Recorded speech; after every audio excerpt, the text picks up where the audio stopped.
The world doesn't tell us to love ourselves. Since we are kids, our education system, the people around us point out our flaws. The two ends of the spectrum are narcissism of like letting go of all mistakes. And then the other thing, like you're saying, is self-sabotage and beating yourself up forever.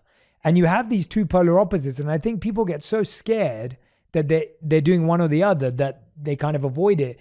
What is the process to get to the forgiveness you're talking about where you can allow yourself to move on? So narcissism is self-love without love for others. That's why we start with compassion. When you start with compassion, you are training your love for others. When we come to gratitude and forgiveness, you're actually training your love for yourself. In the gratitude phase, you don't just express gratitude for 3 things in your work or 3 things in your personal life. You express gratitude for what you love about yourself.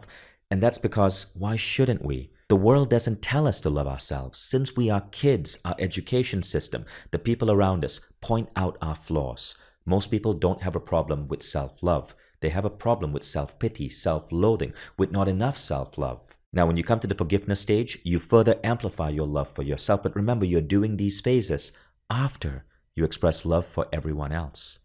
Compassion first, then gratitude and forgiveness. And this is how you avoid narcissistic tendencies.